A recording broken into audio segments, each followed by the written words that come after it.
নমস্কার, আমি ডাক্তার নাগার্জুনা, আপনার ফসলের ডাক্তার এবং কৃষিকাজে পরামর্শদাতা। আমি আমার সকল সহকর্মী কৃষক বন্ধুদের জন্য একটি গুরুত্বপূর্ণ বার্তা নিয়ে এসেছি, যারা ধান চাষ করেছেন। আমরা যেমন আমাদের শিশুকে শক্তিশালীভাবে বেড়ে উঠতে পুষ্টিকর খাবার ও স্বাস্থ্যকর পরিবেশ সুনিশ্চিত করি, তেমনি ধানের জন্য কিছু করুন।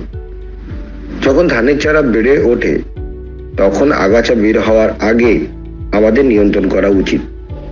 আমরা যদি রোপণের 10 থেকে 15 দিন পরে আগাছা নিয়ন্ত্রণ করি, তবে সেই সময়ের মধ্যে আগাছা বড় হবে এবং তারা প্রধান ফসলের সাথে খাদ্য, জল, পুষ্টির জন্য প্রতিযোগিতা করার সুযোগ পাবে, যা ফসলের প্রাথমিক পর্যায়ের বৃদ্ধি ব্যাহত হবে ও দুর্বল করে তুলবে।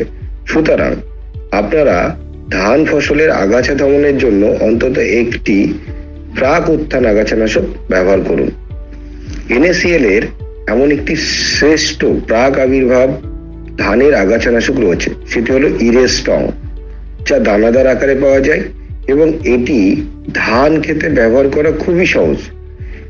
এটি একটি ব্রড স্পেকট্রাম আগাছানাশক, যা সমস্ত প্রধান চওড়া এবং সরু পাতা এমনকি সেচ পরিবারের আগাছাগুলিকে সার্থকভাবে নিয়ন্ত্রণ করে।